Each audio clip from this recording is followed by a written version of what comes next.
My family disowned me over a lie. And years later, they begged me back. He didn't just lose my family overnight. I lost my entire identity. And the worst part, it was over something I didn't even do. So this all started about 6 years ago. At the time, I was 24, living about 20 minutes away from my parents. We weren't perfect, but we were close. Sunday dinners, birthdays, random drop-ins, it was normal, comfortable. I also had a younger cousin, Mia. She was basically like a little sister growing up. Everyone loved her. She was the sweet one, the one nobody ever questioned. That matters later. One night, my aunt calls me. She's frantic. She asked me if I've been to their house recently. I say no, then she asked me something that completely blindsides me. Did you take Mia's money? I thought she was joking. I actually laughed. But she didn't.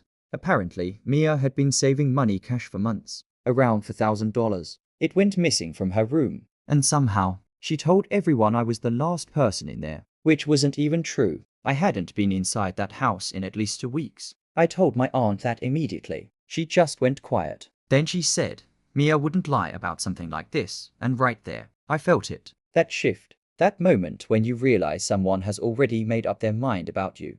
Within 2 days, the entire family knew, and nobody asked for my side. Not really. They'd call, but it wasn't to listen, it was to confirm what they already believed. My own MOM sat me down and said, if you did it, just tell us. We can fix this.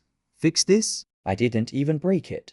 I kept denying it. Over and over. But the more I defended myself, the more guilty I sounded to them. Eventually, my uncle called me and said if I didn't return the money, they were going to the police. That's when it stopped feeling like a misunderstanding and started feeling real.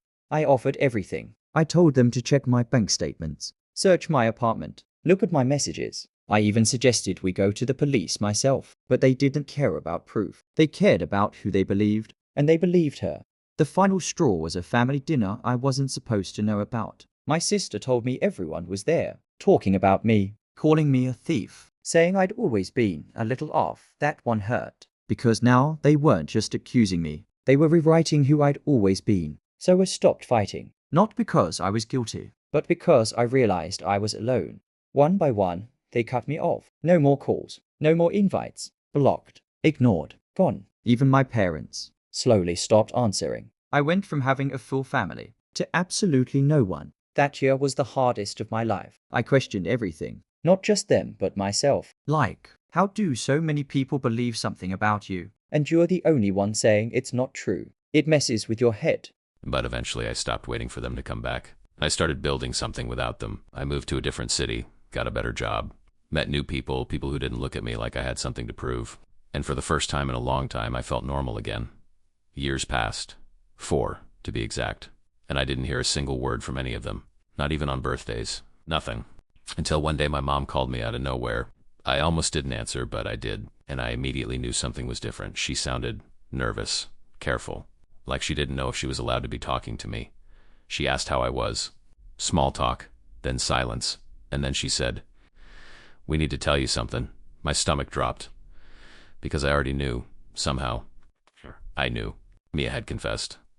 Not just that she lied, but that she had taken the money herself. She'd spent it. And when she got scared, she blamed me. Because I was easy to believe.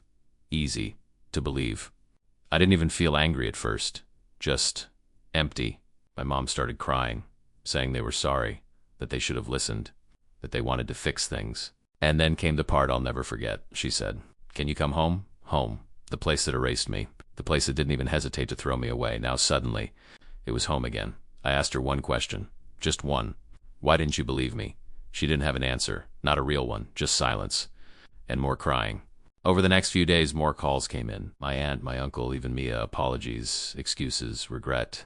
They all said the same thing. We made a mistake. A mistake? A mistake is forgetting your keys. This was 4 years of my life. Gone. I thought about going back. I really did. Because part of me still missed them. You don't just turn that off. But then I thought about who I became without them. Stronger, calmer, independent. And most importantly, not constantly trying to prove I wasn't a bad person. So I made my decision. I told them, "I forgive you, but I'm not coming back." And that was it. No yelling, no revenge, just closure. It's been 2 years since that call, and I still get messages sometimes. Holidays, birthdays. They try. But it's not the same, and it never will be, because the truth is, when everything was on the line, they chose to believe a lie, and I had to learn how to live without them. So, yeah, I lost my family over something I didn't do. But I also found out exactly who I could live without, and honestly, that was worth more than $4,000.